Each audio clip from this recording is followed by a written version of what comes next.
Bonjour, je m'appelle Anaï Pontoiseau et je suis en première générale Bachibac. J'étudie les spécialités d'SES, d'AGGSP et d'HLP. En SES, les sujets qui m'ont le plus interpellée sont ceux des sujets sociaux, donc notamment les chapitres sur les liens sociaux et les relations humaines. Donc les réseaux sociaux augmentent les difficultés à dormir et la mauvaise estime de soi, pouvant également accroître le risque de dépression. Les individus qui composent notre société ne sont pas constamment isolés les uns des autres. Ils rentrent en relation tout au long de leur vie avec d'autres individus comme leur famille, leurs amis, leurs voisins. Entre eux, ils vont donc faire partie d'un même groupe social, établir des règles durant leurs échanges qui leur sont propres. Or, ces liens n'échappent pas aux grandes évolutions de notre époque.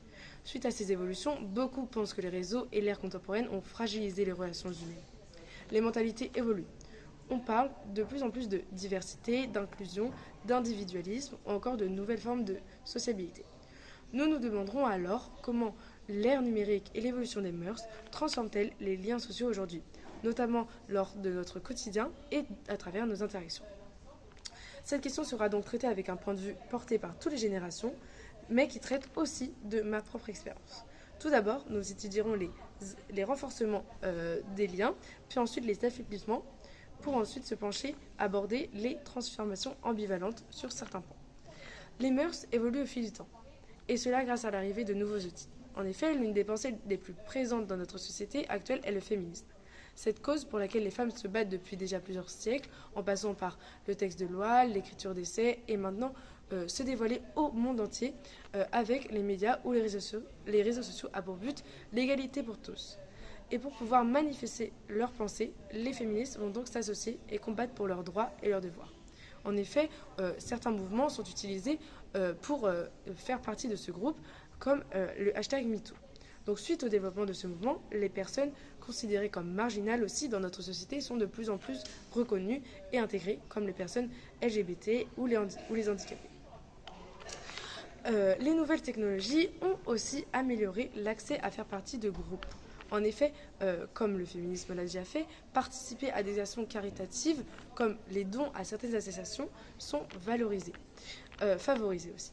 C'est le rôle de Goodid, qui permet d'offrir des dons sans débourser un seul centime, qu'il suffit de visionner des pubs, et cela générera un soutien financier à une association ou un projet économique ou social. La marque fait donc connaître ses engagements tout en faisant de ses audiences des acteurs du changement. En effet, depuis sa création, Goodid a généré plus de 7 millions d'euros pour ces associations. Faire partie de ce genre d'aide renforce la solidarité entre les personnes dans le besoin et les personnes qui peuvent apporter leur aide, et un groupe, du coup, sous ceux qui peuvent donner leur aide. De plus, les technologies ont aussi permis de diversifier les relations au-delà du cercle géographique grâce aux sites de rencontres ou encore simplement des réseaux sociaux qui permettent de rencontrer des personnes même sans les avoir vues avant ou connues. Ceci renforce les relations humaines et crée un nouveau cercle de connaissances. Cependant, les transformations des habitudes ont aussi créé une séparation entre les individus. Et cette séparation s'observe au sein de certains groupes qui se voient perdre des adhérents, comme au niveau de la religion.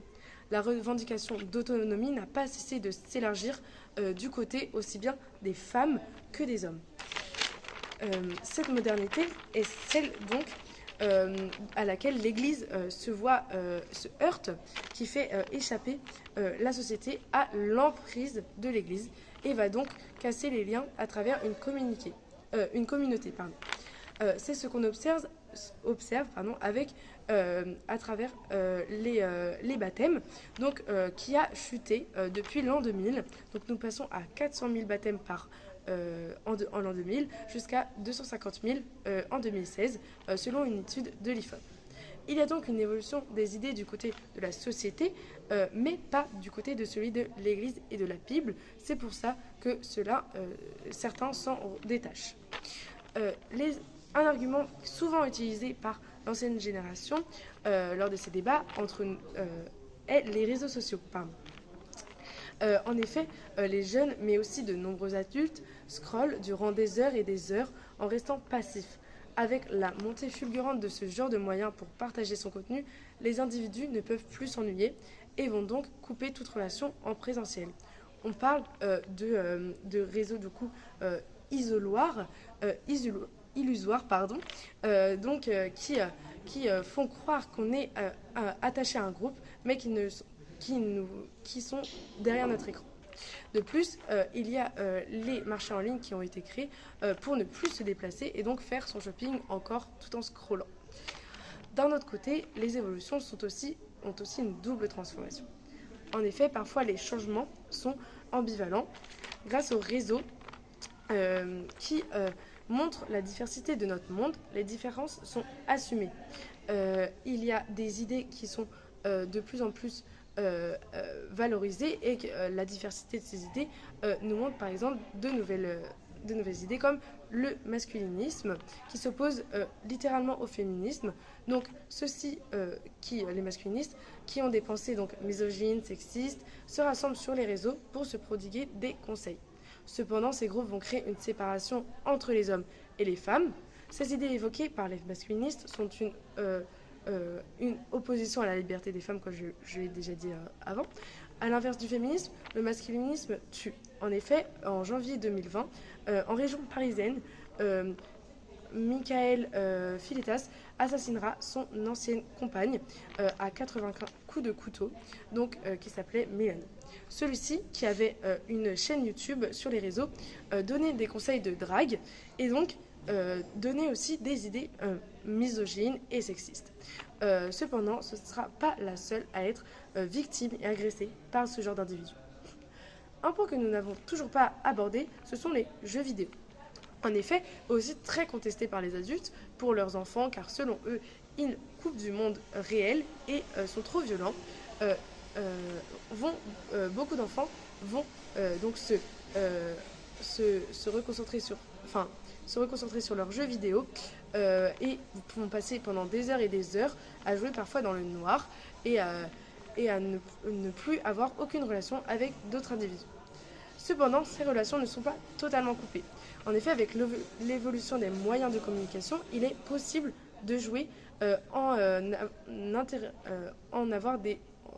ayant des interactions et des échanges avec d'autres personnes qui ont les mêmes hobbies et vont donc par exemple se réunir sur des plateformes comme Discord et créer des guildes pour se rassembler parfois au même endroit pour jouer aux mêmes jeux et partager les mêmes passions. En conclusion, l'ère numérique et l'évolution des mœurs transforment en profondeur les liens sociaux contemporains. Les outils numériques, en facilitant la communication et en élargissant les réseaux relationnels, ont redéfini les modes d'interaction. Parallèlement, les transformations des normes sociales, telles que la montée de l'individualisme, la reconnaissance accrue de la diversité, influencent la manière dont les individus construisent et entretiennent leurs relations. Ces évolutions produisent des effets ambivalents. Si elles favorisent les plus grandes libertés certains liens traditionnels, elle permet juste l'isolement.